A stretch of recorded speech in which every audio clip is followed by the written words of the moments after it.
At the University of Riverside. We're picking up here. We're at induction ceremony here at Corona High School. In the third Joe round, Kelly. the 98th pick, made his major league debut on June 10th, 2012, and he hasn't looked back since. He is about to enter his 13th MLB season. Well done. That's awesome. He's played for the Cardinals, Red Sox, White Sox, and of course the Dodgers. He's been a part of 2 World Series teams, 2018 Boston Red Sox and the 2020 Los Angeles Dodgers, and was also part of the 2007 Team USA Collegiate National Team. Joe has pitched in 491 career baseball games. He's logged 867 innings, notched 788 career strikeouts, and has collected 57 wins. Pretty impressive for a kid out of Corona. That's right. Joe, throughout your career, you've given us so many great, memorable moments that include your salsa dancing during BP, the national anthem standoff in St. Louis, the Joe Kelly Fight Club in Boston, the pouty face to Correa, and of course, Mariachi Joe in the White House. There's so many more we could go and add to this list, but then we'd be here all day, and I don't think we'd get out of here in time with the rain. So, Joe, it does mean a lot that you are here. And at this time, I would like to bring up our first guest speaker, and that is going to be the mayor of Corona, Mr. Tom Richins.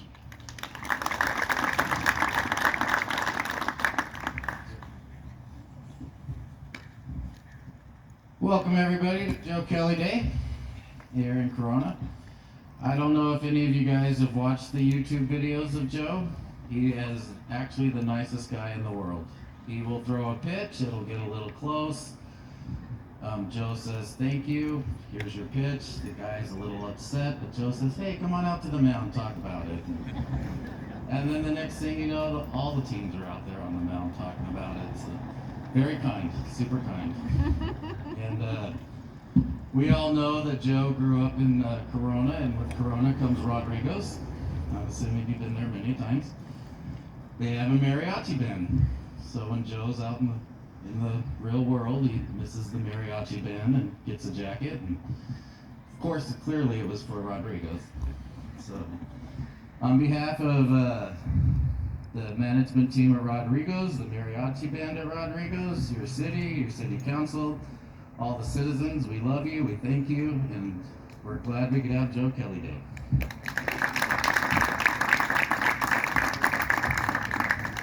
Thank you. And our next speaker is going to be CNUSD Superintendent Sam Benrostro and CNUSD Board President Mary Ibarra. And yeah, that's who we're going with. Okay.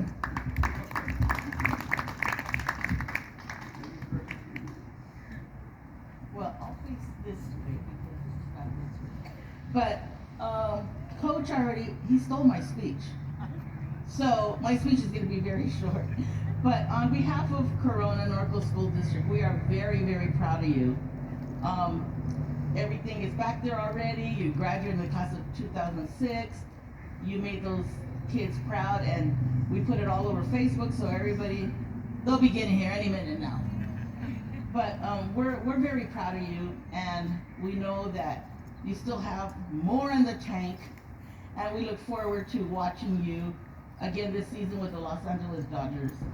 You're a role model to our students here in Corona, and I will let our superintendent. Thank you, Mary. So, Joe and family, congratulations on being recognized tonight or today for the Hall of Fame here at Corona High School. Much deserved. Congratulations on your 13-year Major League career. That doesn't happen unless you've worked your tail off and you've faced lots of adversity, but you've overcome it and your courage continues and you're a true professional. So we are proud of you here in the Corona Norco community, not just the city of Corona. And you continue to make us proud. And as a longtime Dodger fan, we all know that the Dodger games for many, many years started with Vince Scully saying, it's time for Dodger baseball. Poor rendition, I get it. but it's time to put Joe in the Hall of Fame, in that kind of vein, okay? So with that, congratulations. Thank you for being here.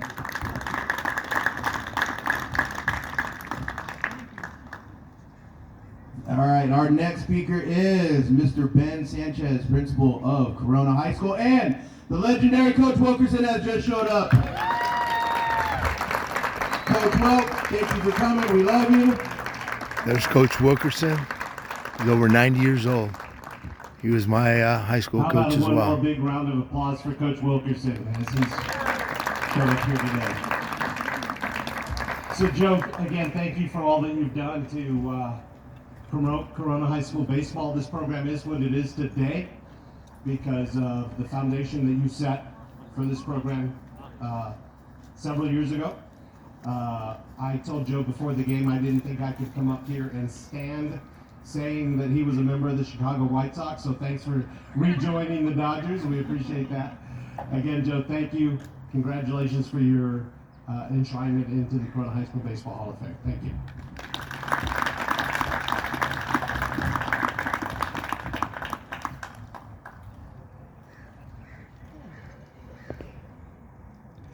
There's Joe with his high school coach, Coach Lyle Wilkerson.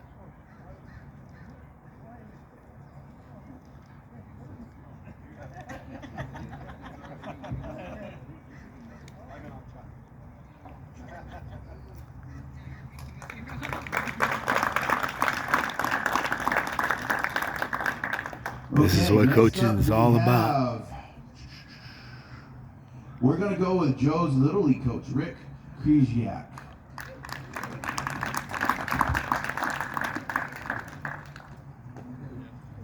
Rich, thanks for being out here today.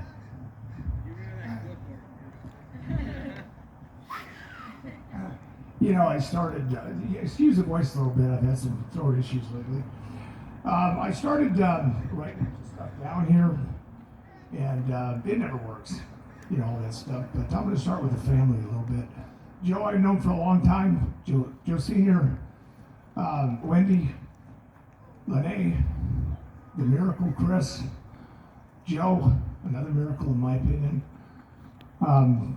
Ashley Knox, her family, all that good stuff. But you know, you don't get this far for you know, with no reasons. You know, Joe, when he never, well, we don't talk for months, but it's like we just seen each other yesterday. We don't need to talk every 2 weeks or every week, and we just pick up where we left off. We've all had our issues. Wendy is not here today, but Wendy, Joe, and myself have common ground, and the whole Kelly family and the Krzyzak family all kind of exist in the same bubble, in a way. We've had our battles. We had to battle through a lot of stuff. But Joe, a couple of stories. You know, you're always the first guy up. I mean, I wake up and go to a tournament. You go to these tournaments, you travel all over the place. You go to Arizona, you go to state, you go to Cooperstown, you go. Here I get up, you know, 5:30 in the morning thinking I was the first guy, and there's Joe sitting there with a cup of coffee. Well, what the heck's going on here? You know, so Joe, I never could beat the guy up. And a quick story, and you wonder where Joe gets his arms sometimes. You know, we're talking on the phone, and Joe says, you know, hey, I'm going to go throw this javelin. You know, I'm going to become this great javelin thrower. I'm going to go work out a little bit over at Rainey. I'm going to, you know, put some tennis shoes on and pew, pew, pew. You know, and, you know, about a month later, I think you were like state champion, right? Something like that, right? I mean, he doesn't brag. He's not going to brag, but I'll do it for him. Then he says, well, I'm going to go out for the Nationals. I said, yeah, right. Well, I'll just take my javelin, I'll take myself, and I'll go over to the Nationals. So he goes to the Nationals, and he wins. But he footballs. The reason why he footballs is because he brought the wrong shoes. And then he take his shoes off and go get his tennis shoes in the car. Then they weigh his javelin, and his javelin weighs an ounce and a half too much. So Joe wins the Nationals with a javelin that's too heavy and Vans, or whatever the heck he had on. Everybody else got these high dollar spikes, you know, and these beautiful javelins. And the girl says, I'm sorry, but you know, we're just gonna take this away because you footballed it. Well, you maybe wore the wrong shoes. or the right shoes. So anyways, a couple stories about Joe. I'll give you one more with his arm. You know, when you're an athlete, you know, and you know, we don't play football, but I think he was a quarterback. I don't know. I was a quarterback. I thought I could throw the ball a long ways. So we go over to his house, and we're, you know, got a party going on over there, and he says, "Hey, you want to throw the football? Yeah, let's go." So we go out in the street. You know, it's one of those things where you go 30 yards, then 35, and then 40, and then 45. And I'm getting about 45, and I'm going, Jesus Christ, I've never been beat at this before. This guy's good. And the whole thing is you don't want to come forward. If Joe comes forward, I lose. So we're getting in about the 55, 60 range, and we're throwing one of those little voids. Well, Joe comes forward, and I just throw a white flag and go, holy crap, this guy's got a cannon. So, you know, God and genetics play a big part. You know, Joe, I didn't bring a lot of stuff here, but I brought a couple things. This is one picture right here of the district champion 2000. And if you notice, Joe's the guy in the front row with the orange hair. Go figure. You know, you got my son's in there, Jimmy Pineda and Brandon Tabita, God bless him.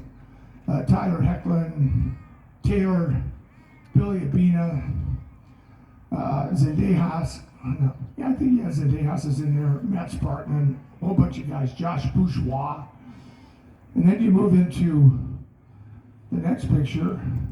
This is Joe's Little League coach talking, and you know, it all has to start. It's the root. Right here is next to Chatwood. They don't forget. And then you got Tony Sylvester, and you know, you got Jordan Lowe and Bernitsky and Gavin Brooks and Brandon Laird, some big timers in there. And then if you notice, Joe's on the bottom again there. And then as you get to the third picture, and this is 2007. The first one was 2000, so that's how long I coached Joe. It's a long time. We have a lot of history together, but he's right there in the 6 foot area on the top left. So Joe, from 15 or 16 to 18, this is where the magic happened. You know, a lot of guys wonder, and the Kellys will never talk about it, so I'm going to do it for them. When you hang around a guy for 7 years and 8 years, you get to know him pretty good. I've asked Joe to do a couple clinics with me, and when Joe comes out to do the clinics, I got these pro guys come out before, and they sit over there with a table behind the bench waiting for kids to come up to them. You know where Joe Kelly goes? He goes and grabs his glove, or one of their gloves, picks up a baseball, and he goes out with the kids and he plays catch. This is Joe Kelly. You know, when we did this 4,000 people signing a couple years ago, I mean, it was literally 4,000 people. And I'm not joking. Over at the town hall or library or whatever. And I got there, and it was like a snake. I mean, the line, where's Joe? We'll follow that line. Okay, well, there's a sprint and a marathon. And I get up there, and I'm talking to Joe, and these two kids are sitting there talking, and Joe looks at him and he says, you know what, you guys, the only thing I do better than you is throw a baseball 100 miles an hour. He goes, we're the same. And we are. We're the same. You know, and I'm not saying that Joe got lucky or anything. I'm saying that Joe got really good between 16 and 18. I'll tell another story real quick. We were at All Stars, and I think it was right here actually. And we were kind of like the lone wolf. We were kind of like the underdog. You know, you had Andy, you know, with the Yankees, and Romansky, and you had Bill, you had Smith, and you had Colorado. They're pretty good. Zendejas had the White Sox, and we used to beat those guys too. And so we were kind of always the team that everybody had to prepare for because we worked our butt off. You know, we just didn't take too many prisoners. We stepped on their neck, and I don't know if you can say that stuff nowadays, but we did. And we had a bunch of tough nuts. You know, we just worked our butt off at practice and worked our butt off on the field, and we left it all out there. I told all the guys, I said, look, we got 2 weeks of practice. We're going to practice morning and night. We're going to bust our butt 3 hours of practice, and I don't want you guys goofing around. So we had a fundraiser at the snack bar at Santana, this little thing at Santana Park. Most of you guys know where it's at. In the middle there, we had a little fundraiser. All of a sudden, I look over, there's Joe on a skateboard riding rails. I mean, really, come on, Joe. I looked, I didn't even say anything. He was like, what the heck are you doing? He's doing 180s and 360s and riding there. Hey, coach! Yeah. He just felt like he could just do anything. He was a Superman, so good for him. But anyways, he started, he played. I'll tell you a story about this picture right here. It's starting to rain pretty good. It's starting to pour out here, This one here is and probably we're the gonna best have story to of all. be interrupted. The And rain's coming down this hard. is the one that kick-started Joe.